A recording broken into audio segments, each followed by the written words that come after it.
আলহামদুলিল্লাহ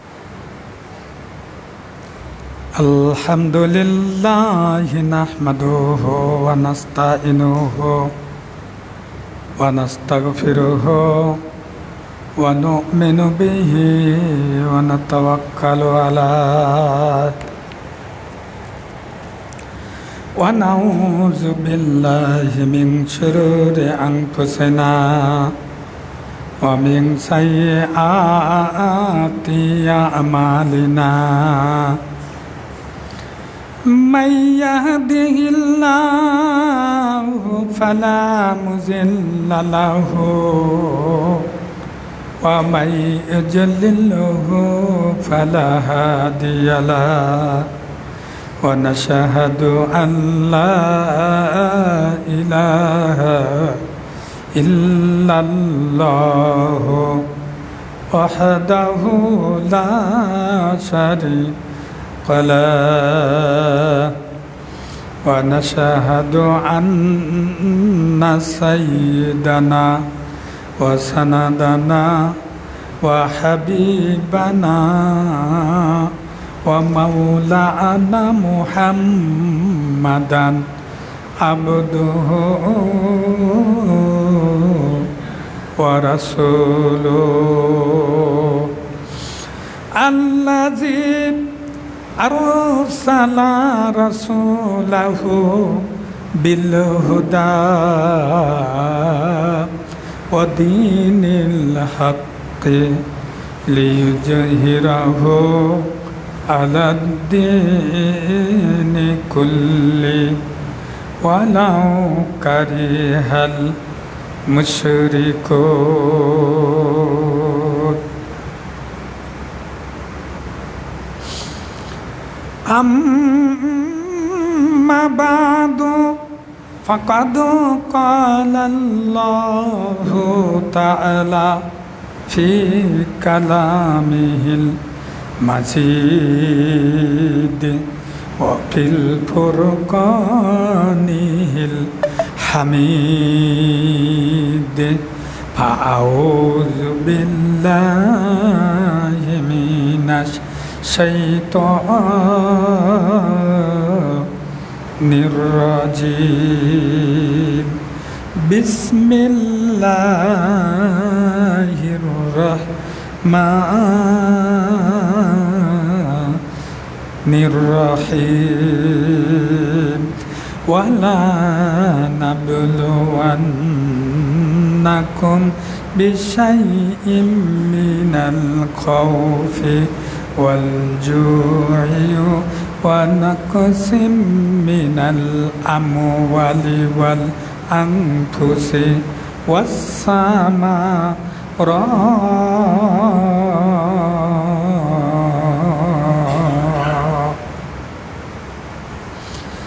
وبشر الصابرين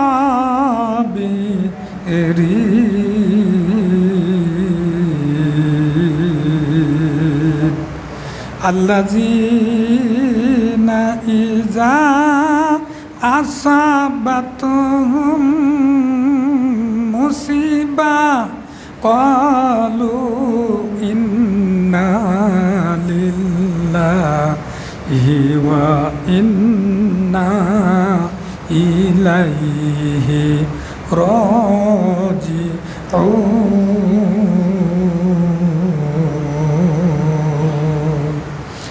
أولئك عليهم صلوات من ربهم ورحمة وأولئك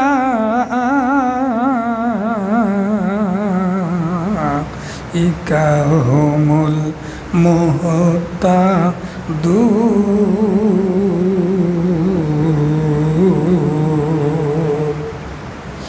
صدق الله العظيم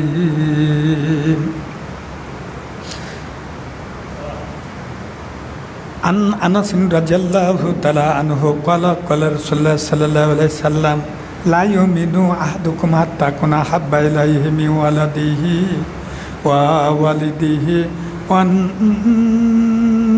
নাসি আজমাইন আও কামা কালা রাসূলুল্লাহি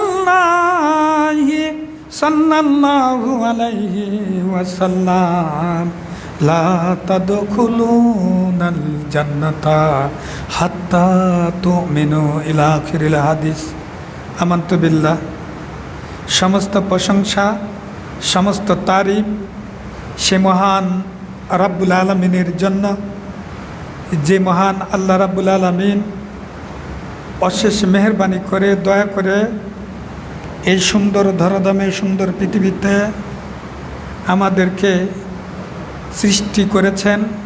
পাশাপাশি একটি সপ্তাহ পর আমরা এই জুম্মা মসজিদে হাজির হওয়ার তৌফিক পেয়েছি, যার লক্ষ্যে সে মহান আল্লাহ সুবহানাহু ওয়া তাআলার দরবারে অন্তরের অন্তঃস্থল থেকে শুকরিয়া আদায় করে আমরা সবাই বলি আলহামদুলিল্লাহ। দেখেন, অনেক মানুষ গত জুমায় ছিল, আজকে নাই, উপস্থিত হয় নাই, এরকম কিন্তু আছে। রসুল সাল্লাল্লাহু আলাইহি সাল্লামের রোজা মোবারকে শতকোটি দরুদ ও সালাম বর্ষিত হোক। আমরা সব বলছি সাল্লাল্লাহু আলাইহি সাল্লাম। সম্মানিত উপস্থিতি, রসুলের মহব্বত অন্তঃকরণের মধ্যে থাকতে হবে। আল্লাহর মহব্বত অন্তঃকরণের মধ্যে থাকতে হবে। এই লোকগুলাই হেদায়েতপ্রাপ্ত, এই লোকগুলা হলো জান্নাতি। সুবহানাল্লাহ। মানে রসুলের মহব্বত কেমন? আমার পুত্রের চাইতে, পিতার চাইতে, অর্থ সম্পদ, টাকা পয়সা, এমনকি জানের চাইতেও রসুল সাল্লাল্লাহু আলাইহি সাল্লামকে বেশি মহব্বত করতে হবে। এরা জান্নাতে। গত জুমায় একটা বিষয় আলোচনা করেছিলাম, নাম হলো সুহিব রুমি। এই লোকটা ব্যবসা বাণিজ্য করে মক্কায় বিশাল ধনাঢ্য ধনশালী হয়ে যায়।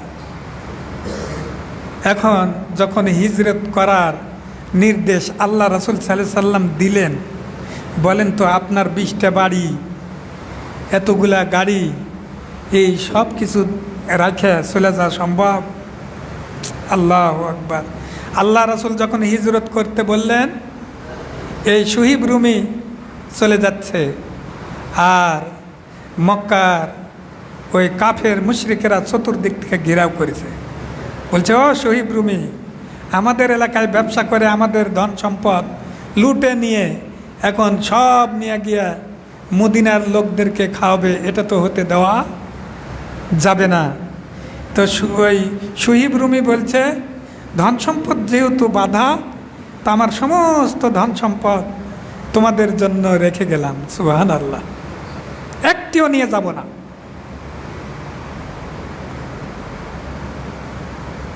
এটার নাম হলো ঈমান। এরপরে আজকে যে বিষয়টা আলোচনা করব সেটা হলো উমর রাদিয়াল্লাহু তাআলা আনহু। উমর রাদিয়াল্লাহু তাআলা আনহু এই মক্কা থেকে মদিনায় যাবেন।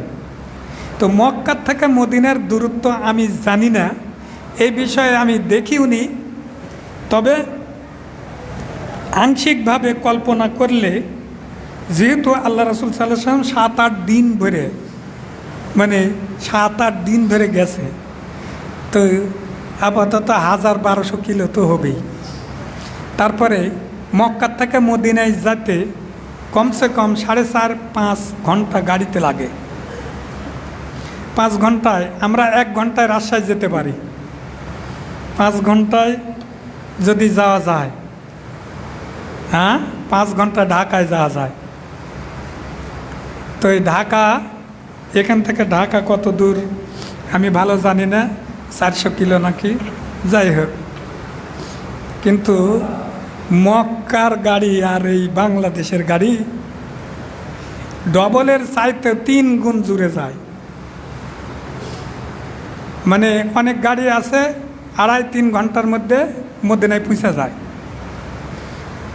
তাহলে 300 কিলোমিটার ব্যাগেও যদি যায়, তো এই ধরি 1000 কিলোমিটার। আল্লাহু আকবার। মদিনায় হিজরত করবেন উমর রাদিয়াল্লাহু তাআলা আনহু। আল্লাহ কি ত্যাগ, কি ত্যাগ! অর্থ সম্পদ গোটা পৃথিবী সব রেখে আল্লাহ রাসূল সাল্লাল্লাহু আলাইহি সাল্লামের মহব্বতে, আল্লাহর মহব্বতে চলে যাচ্ছেন মদিনায়। স্ত্রীর মায়া মহব্বত, পিতা মাতার মায়া মহব্বত, অর্থ সম্পদের মায়া মহব্বত, এলাকার মায়া মহব্বত সমস্ত ত্যাগ করে। গতকাল আল্লাহ পাক রাব্বুল আলামিন মাসালুল্লাযিনা, মিসাল কিন্তু আল্লাহ দিয়েছেন।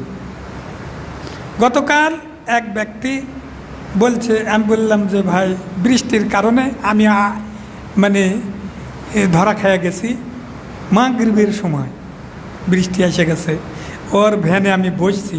আমি বলছি ভাই নামাজ পড়েন? তো বলছে আগে পড়তাম, এখন আর পড়ি না। তো কেন? তো বলছে যে আমার পায়ে ব্যথা, হাঁটু ব্যথা, মাজা ব্যথা, সব সময় খালি অসুখ আর অসুখ। তা বলছে আইয়ুব নবীর মাথার থেকে পাও পর্যন্ত কেউ মিথ্যা বলে, কেউ সত্যি বলে, যাই হোক অসুস্থ ছিল, জিহ্বায়ও পোকা লাগছিল। আর ফেরাউনের জীবনে অসুখ হয়নি। তা আপনি ফেরাউন হবে চাচ্ছেন না আইয়ুব নবী হবে চাচ্ছেন? আল্লাহ আল্লাহ পাক রাব্বুল আলামিন বলেন, ওয়ালা নাবলুওয়ান্নাকুম বিশাইইম মিনাল খাউফি ওয়াল জুই ওয়া নাকসিম মিনাল আমওয়ালি ওয়াল আনফুসি ওয়াস সামারাত। ওয়ালা নাবলুওয়ান্নাকুম, আমি আল্লাহ রাব্বুল আলামিন পরীক্ষা করে থাকি আমার বান্দাদেরকে কিছুটা ভয়, বিপদ, অনাহার, ফল শস্যের ক্ষতি দ্বারা। যারাই ঈমান আনবে, আল্লাহকে মহব্বত করবে, রসুলকে মহব্বত করবে, কোরআনকে মহব্বত করবে, আলেম ওলামাদের সঙ্গে সঙ্গী হয়ে যাবে। আল্লাহ পাক রব্বুল আলামিন বললেন আমি পরীক্ষা করিব আমার বান্দাদেরকে কিছুটা ভয়, খালি ভয়ে ভয়ে থাকা লাগবে। কি করা লাগবে? কিছুটা ভয়, বিপদ, বিপদের পর বিপদ, কিছুটা ভয়, বিপদ, অনাহার, না খেয়ে থাকা লাগবে। কোন জায়গায় জঙ্গলের মধ্যে বসে আছে, ওই জায়গায় কে খাবার দিবে? আর পরীক্ষা করিব ফল শস্যের ক্ষতি দ্বারা। একই জায়গায় মুসলমানের ডাবের গাছ একটাও ধরেনি, ওই জায়গায় আর একটা কাফের বা হিন্দু মুশরিক খ্রিস্টানের গাছ যে সর্বদাই জুলুম অত্যাচার করে, ওর এত ডাব ধরেছে একবারে মাথার থেকে পা পর্যন্ত গণে শেষ করা যাবে না। আল্লাহ পাক রাব্বুল আলামিন মুমিন বান্দাদেরকে পরীক্ষা করে থাকেন। আল্লাহ রাসূল সাল্লাল্লাহু আলাইহি সাল্লামকে শিক্ষা দিলেন, ও রাসূল এই অবস্থায় যারা ধৈর্য অবলম্বন করবে, হে রাসূল তাদেরকে সুসংবাদ দিন। বিপদ আসলে যারা বলে আমরা আল্লাহর জন্য, ইন্না লিল্লাহি ওয়া ইন্না ইলাইহি রাজিউন, আমরা আল্লাহর জন্য এবং আল্লাহর নিকট আমাদের প্রত্যাবর্তন করতে হবে, ও রাসূল তাদেরকে আরও সুসংবাদ শুনিয়ে দিন। এই লোকগুলোর উপর আল্লাহর রহমত নাজিল হয়, সুবহানাল্লাহ। আল্লাহর করুণা, আল্লাহর দয়া এদের উপর নাজিল হয়। আর এই লোকগুলা হচ্ছে হেদায়েত প্রাপ্ত, এই লোকগুলা হচ্ছে সিরাতাল মুস্তাকিমের পথে, এরাই হলো জান্নাতি, সুবহানাল্লাহ। আল্লাহ রাসূল সাল্লাল্লাহু আলাইহি সাল্লাম বললেন, যেই ব্যক্তি তার জানের চাইতে, পিতামাতার চাইতে, সন্তান সন্ততির চাইতে, অর্থ সম্পদের চাইতে, গোটা পৃথিবীর চাইতে আমাকে মহব্বত করবে, এই বান্দা ইমানদার। আর ইমানদার তো জান্নাতি, জান্নাতি, জান্নাতি। মুমিনের কিছু নাই। লিল্লাহি মা ফিস সামাওয়াতি ওয়াল আরদ, আকাশ ও জমিনের মাঝে যা কিছু আছে সব আল্লাহর। আপনিও বলেন, আপনার বাবা বলে, দাদা বলে, কিন্তু ভুলে যায়। আল্লাহ বলছেন লিল্লাহি মা ফিস সামাওয়াতি ওয়াল আরদ, আকাশ ও জমিনের মাঝে যা কিছু আছে সব আল্লাহর। আকাশ আল্লাহর, জমিন আল্লাহর, যা কিছু আছে সবই আল্লাহর। কিন্তু যদি বলা হয় আল্লাহ রাস্তায় ব্যয় করতে হবে, হুজুর যা বলেছেন বলেছেন, আর বলবেন না, তাই কিনা? আর বলবেন না। আসলে সবচাইতে বড় দান কোনটা? সবচাইতে বড় দান হলো ইসলামী সংগঠনে দান করা, সবচাইতে বড় দান। মসজিদে আপনি দান না করলেও মসজিদ হয়ে যাবে,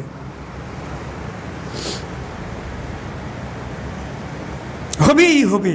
আজ না হয় কাল, কাল না হয় পরশু, হবেই। সংগঠনে 4 আনা কেউ দিবে না। আর আল্লাহ বললেন সংগঠনে টাকা দিলে 4টা পুরস্কার দিব, তার মধ্যে 3টা হলো পাপসম ক্ষমা।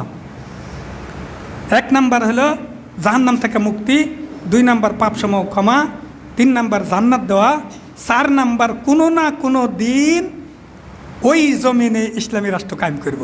সুবহানাল্লাহ। ইসলামী রাষ্ট্র দেওয়ার মালিক কে? আল্লাহ সুবহানাহু ওয়া তাআলা। সম্মানিত উপস্থিতি, আপনি যখন ইসলাম গ্রহণ করবেন তখন আপনার বিপদের পর বিপদ। হাই রে উমার রাদিয়াল্লাহু তাআলা আনহুর এত মাকবারি ছিল ওই কুরাইশ বংশে মক্কা এরিয়ায়। উমার রাদিয়াল্লাহু তাআলা আনহুর চাইতে অন্য কেউ পাওয়ারফুল শক্তিশালী আর কেউ ছিল না। অথচ সেই উমার রাতের অন্ধকারে তার কয়েকটা সঙ্গীকে বলছেন, উমার বলছে ও হিসাম, ও আইস, আমরা তো রাতের অন্ধকারে পালিয়ে মদিনায় চলে যাব।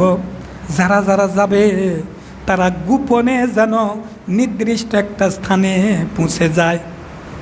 তো সবাই পৌঁছে গেছে, আইসও সেখানে পৌঁছে গেছে, হিসামকে ধরে ফেলেছে। কাফের মুশরিকেরা সারা রাত ঘুমায় না, সারা রাত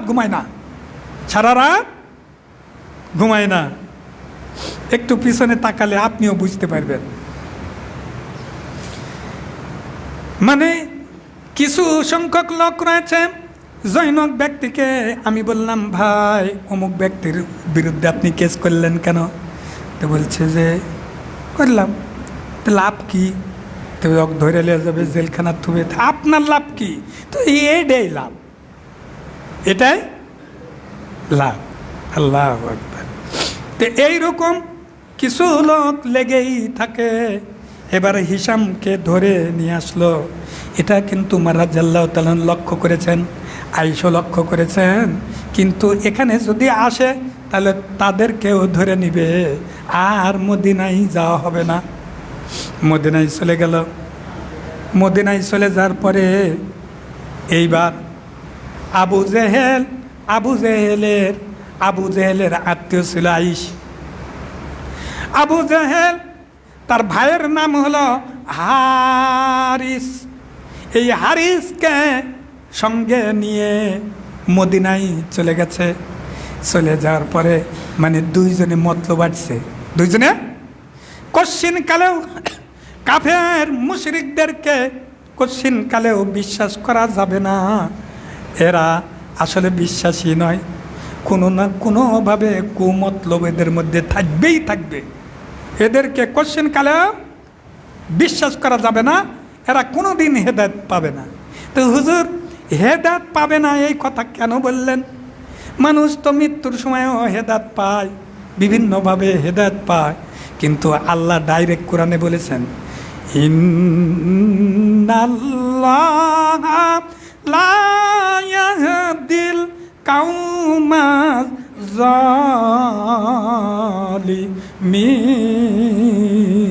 জালিমিন। আমি আল্লাহ রাব্বুল আলামিন কশ্চিন কালেও জালেমদেরকে হেদায়েত দিই না। লা ইয়াহদিল কাউমাজ জালিমিন, জালিম গোত্রদেরকে কশ্চিন কালেও আমি হেদায়েত দিই না। জালেম কারা? জালেম যারা কোরআন ছাড়া মানুষের তৈরি করা মতবাদ দিয়ে বিচার করে, এরা হলো জালেম। তো হুজুর আপনি এমন একটা কথা বললেন, আজকের জুমার থেকে আপনার আর বক্তব্য দেওয়া লাগবে না। কেন এই কথা আপনি বললেন কেন? আমি বলিনি। 5 নাম্বার সূরার নাম হলো মায়দা, আয়াত নাম্বার 45 নাম্বার আয়াত। 45 নাম্বার আয়াত আল্লাহ পাক রাব্বুল আলামিন বলেন, মান লাম ইয়াহকুমু বিমা আনজালাল্লাহ ফাউলাইকা হুমুজ জালিমুন।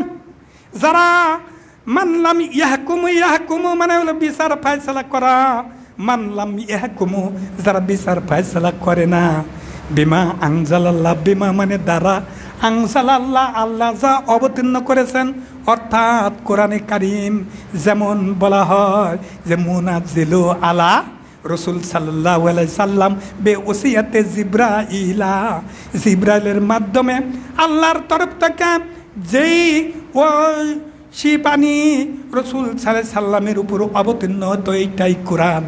এই কোরআন দিয়ে যারা বিচার ফাইসালা করে না, উলাইকা হুমুজ জালিমুন, এরা হলো জালেম। আর জালেমদেরকে আল্লাহ কখনো হেদায়েত দেন নাই।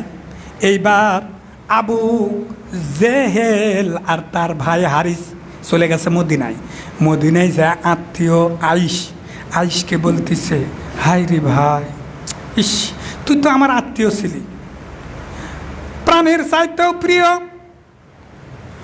তোর জন্য আমার পরাণ কান্দে, আমাদেরকে রেখে চলে আসলি।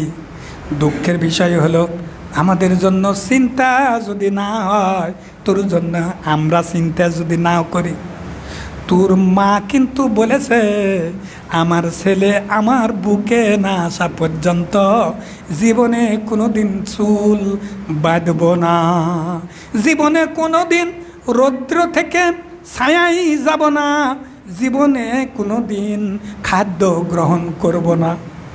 প্রতিটা কথায় আইসের কলিজায় যেন একটা করে ধাক্কা মারে।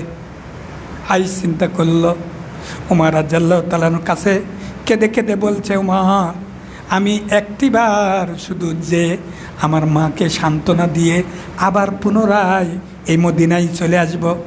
উমর রাদিয়াল্লাহু তাআলা আনহু কানে কানে বলছেন, ও আইস আমার সন্দেহ হচ্ছে, এই সকল নেতারা কখনো ভালো মানুষ হতে পারে না, এদের কথা অবশ্যই মিথ্যা, মানে 99% মিথ্যা হওয়ার কথা, অতএব এদের কথায় তুমি কান দিও না। আই বলছে, হুজুর আমার অনেক অর্থ সম্পদ ছিল, সব রেখে চলে আসছি, আংশিক কিছু নিয়ে আসা যাবে, মার সাথে দেখা করা যাবে। তো ওমর রাদিয়াল্লাহু তাআলা আনহু বলছেন, আমি কিন্তু মক্কার সব চাইতে ধনশালী ব্যক্তি, আমার অর্ধেক সম্পদ তোমাকে দিয়ে দেব, তুমি যেও না। তারপরে বলছে, হুজুর আমার মার জন্য প্রাণ কাঁদতেছে, আমাকে একটু যেতে অনুমতি দেন। ওমর রাদিয়াল্লাহু তাআলা আনহু বললেন, যেতেই যখন চাইতেছ আমার উটটা নিয়ে যাও। বেগতিক দেখলে উটটা ঘুরিয়ে আবার মদিনার দিকে চলে আসবে। আবু জেহেলের উট আমার উটের মানে আশেপাশে আসতে পারবে না, এইরকম শক্তিশালী আমার উট।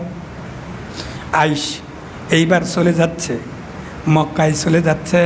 মক্কায় পুষবে এমন ভাব, আবু জেহেল পিছন থেকে ডাক দিয়েছে, আইস একটু দাঁড়াও, কী হয়েছে?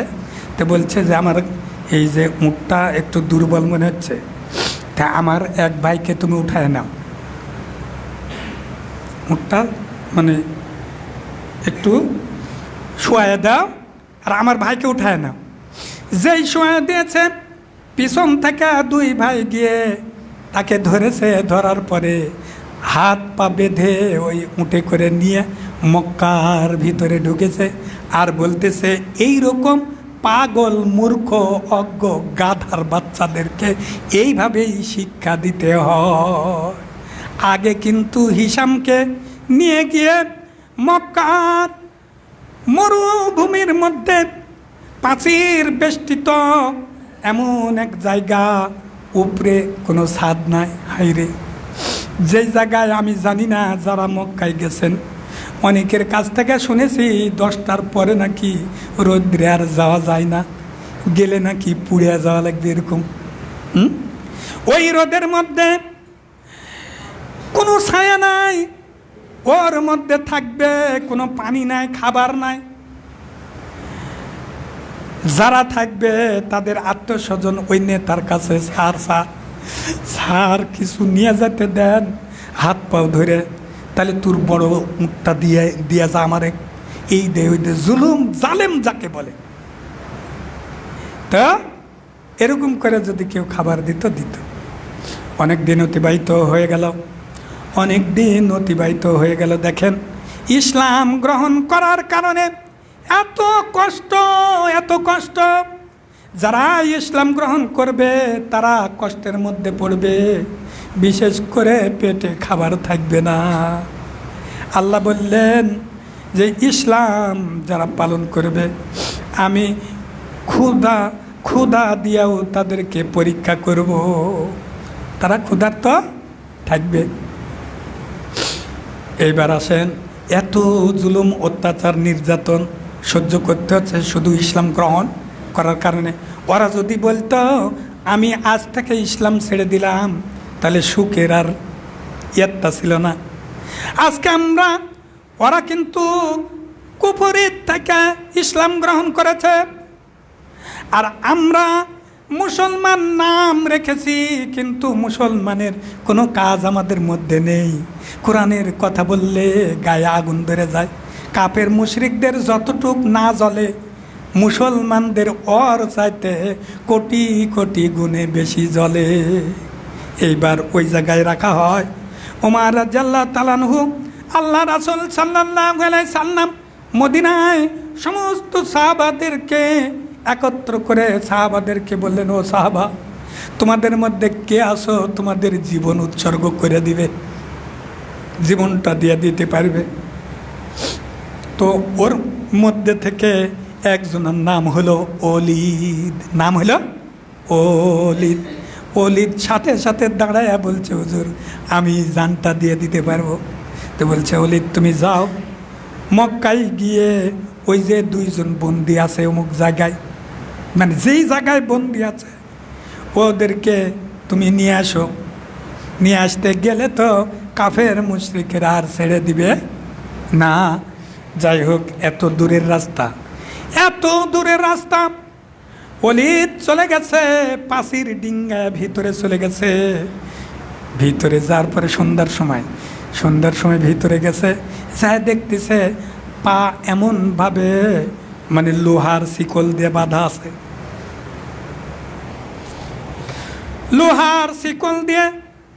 আছে, তালা বিশিষ্ট। কোনোভাবে তাদেরকে নিয়ে আসা কোনো সম্ভব নয়। এখন ওই সময় ওই পাঁচির বেষ্টিত ওই জায়গায় ঘুরতে ঘুরতে একটা সাদা পাথর পেয়েছে।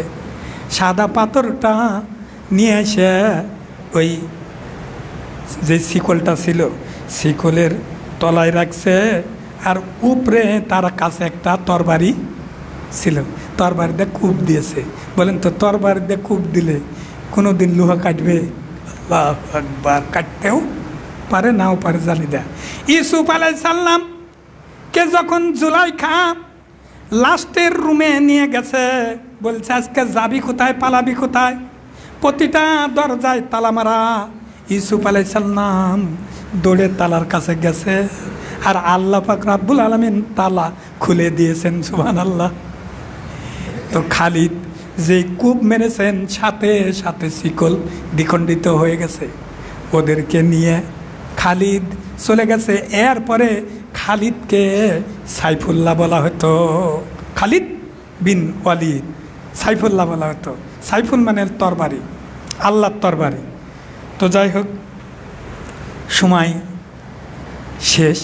তো আমরা যদি ইসলাম গ্রহণ করি, তাহলে বিভিন্ন পরীক্ষা নিরীক্ষা, অভাব অনটন। এক সাহাবী আল্লাহ রাসূলকে বলছে, হুজুর আপনাকে খুব মহব্বত করি। তা আল্লাহ রাসূল তার দিকে তাকাননি। আবার বলছেন, আপনাকে খুব মহব্বত করি হুজুর, জানের চাইতেও মহব্বত করি, স্ত্রী পুত্র কন্যা গোটা পৃথিবীর সব চাইতে মহব্বত করি। আল্লাহ রাসূল লাস্টে তৃতীয়বার বলার পরে ফালতাফাতুহু তার দিকে তাকালেন। তাকানোর পরে আল্লাহ রাসূল বললেন যে, ওই লোক, তোমার দিকে স্রোত যেমন দ্রুত গতিতে বয়ে যায়, ওই রকম অভাব অনটন দুঃখ কষ্ট তোমার দিকে দ্রুত গতিতে বয়ে যাবে। তুমি তৈরি হয়ে নাও, এগুলোর মোকাবিলা করার জন্য তৈরি হয়ে নাও। তো যাই হোক, যতই অভাব অনটন কষ্ট থাক, ইসলামের পথে থাকতে হবে। আমরা যেন সবাই কোরআনে কারিম হাদিস মাফিক জীবন পরিচালনা করতে পারি, এই আশাবাদ ব্যক্ত করে এখানে শেষ করছে। বারাকাল্লাহু লানা ওয়া লাকুম ফিল কোরআনিল আযীম ওয়া নাফা'নি বিযিকরিল হাকীম ইন্নাহু